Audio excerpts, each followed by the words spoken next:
Morty and the Suitcase Keeper, written by Casey Hogan, illustrated by Joe Snyder. Father scurried about at a panicked pace, while Mother wrote down the hotel phone number. Morty's brothers and sisters played mouse marbles while they waited somewhat impatiently. Morty sat in his room with his face in his paw, staring at his inline skaters, which would not fit into his suitcase. Father scurried about at a panic. Wait, we read this already, yeah. Father had 3-day business meeting in Metropolis, and Mother was going along to keep him company. Morty and his brothers and sisters were being exiled to Grandma and Grandpa's farm for a whole week. Of course, Morty loved his grandparents, and when he was younger, going to their house seemed like the most fun on earth.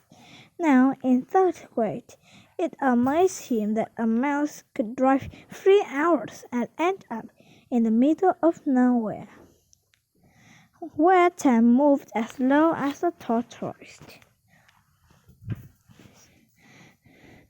Morty knew the whole first day was built like a hare with new adventures. They could play hide and seek in the cornfields. Grandpa might take them fishing at the creek, and Grandma would have warm cheese grapes cookies and cold milk waiting when they got back to the house. They would catch fireflies as they turned to night. Grandpa would fix dinner. Nothing he made ever come from a box. Yummy aromas would slip out of the house as moving delicious shimmered on the stove. But after everyone's tummy was full, there would be nothing left to do, making the rest of the week feel like an eternity. Grandma and Grandpa lived far from town. The nearest neighbor with children was too far away to play with, and worse yet, the old television did not pick up even the really old Mega Mouse cartoons. Grandma tried. She would put on Thursday chapter books, telling Morty these were your dad's favorites when he was your age. Sometimes she would give Morty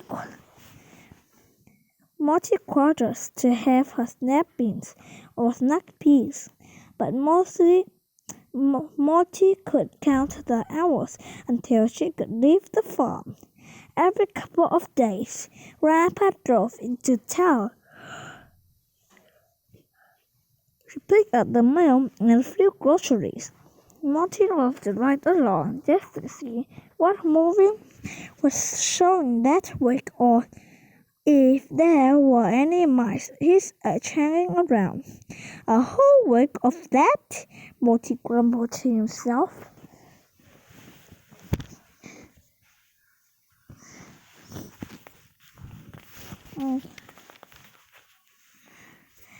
Morty, are you talking to someone? Did you pack your pajamas? Mother asked as she walked toward the open suitcase on his bed. Uh-huh, Morty said. He then received in his favorite Mega Mouse t-shirts and matching boxers. Mother had put a look on her face, but she quick in which she had tucked $5. I need you to help me carry the younger mice suitcases, so hurry up and finish, please. Hurry and finish up, please. Morty knew the cheap routine. Mother packed a tiny little suitcase for each of his 6 younger brothers and sisters. They neatly folded the clothes, including just what they needed. Each mouse picked one stuffed friend or a favorite blanket for sleeping away from home.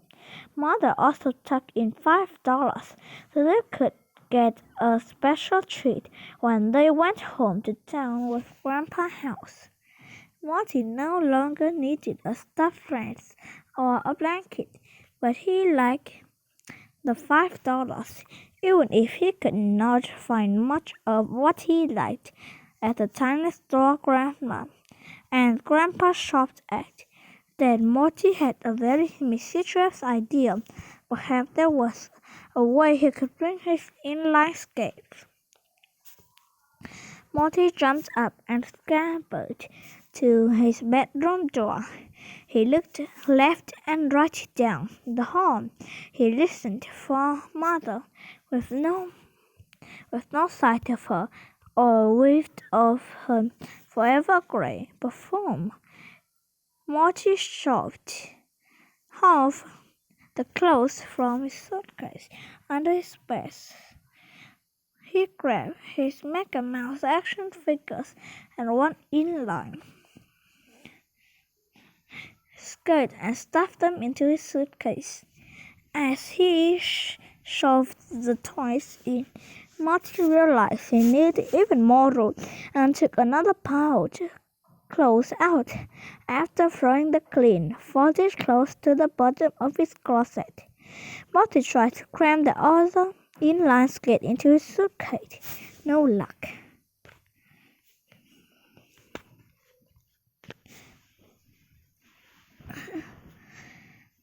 I'll start carrying suitcase down to the mouse pavilion. Morty yelled as he grabbed his little sister's suitcase from down the hall and tiptoed back to his room. Quietly latching the clasps, he thought about what else he could bring. "I like to have my comic books too." Morty took all his little sister's clothes out of her suitcase and stuffed them under his bed. He hurriedly stuffed the other inline skate, the comic books, and enough snappy blocks to build a monster mouse mansion into his sister's suitcase. Morty had to sit on top of the second suitcase to get it latched.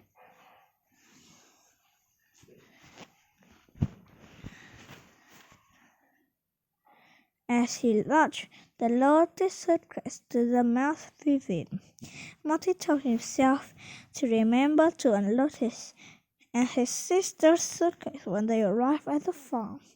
Someone else might notice how much heavier they were than the other suitcases.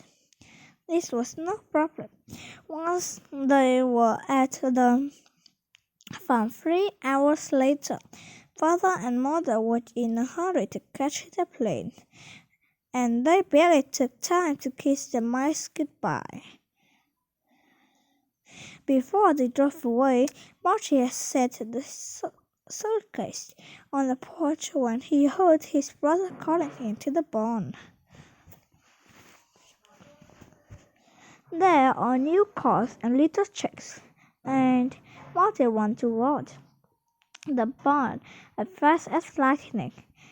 As he got closer, he wasn't hit with the permeating smell of fresh hay and manure. Just as Marty hoped, the first day was packed with adventures and discoveries. After the last bite of cheesy pot pie, Marty almost fell asleep at the table. The fresh country air, combined with running, fishing, jumping, and eating too much, added up sagging eyelids on every little mouse, not just Marty. "Let's get the sleepy mice into bed," Grandpa said as he helped Marty's little sister up the stairs, wrapping the suitcase in the hall. He added, "What all you bring, sweetie? Did you bring just tricycle? This is a heavy little suitcase." Although he was only half awake, Marty heard Grandpa's words and he knew it was going to be big trouble. His little sister started crying really loudly once Grandpa got her upstairs. Marty's sister has no pajamas, no clothes, and most heartbreaking to her, no sleepy blanket. She couldn't be soothed. The sound of his sister crying hit Marty like a ton of bricks.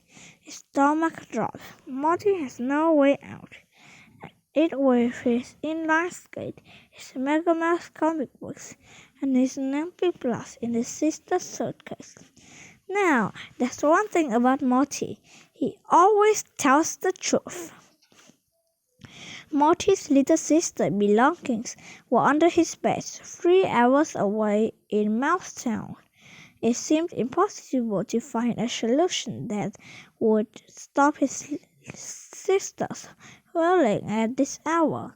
Marty never meant to hurt his baby sister's feelings.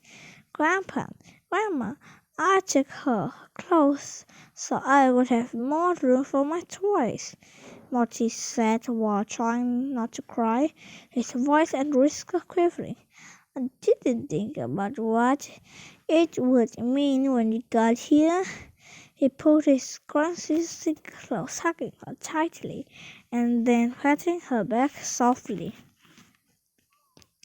I'm so sorry, he whispered. Would you like to wear my very coolest Mega Mouse t-shirt to bed? Are you going to let her wear your Mega Mouse Saves the World t-shirt? His brother asked, looking at Morty like he had sprouted horns. You wouldn't even let Mother wash that shirt for weeks, and now you're going to let her wear it? Yep, Morty replied.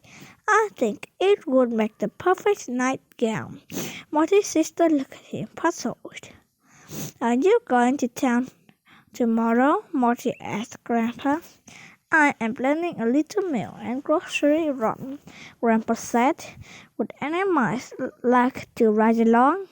Well, Morty paused and swallowed hard.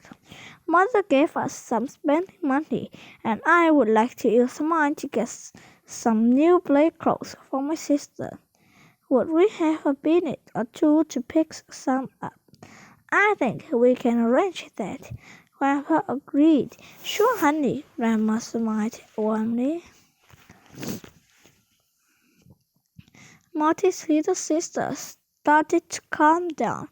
Marty looked her in the eyes and said quietly, after we come back from the town, I was thinking about teaching you the inline skate. My skates will be a little too big, but we can stuff some socks into them.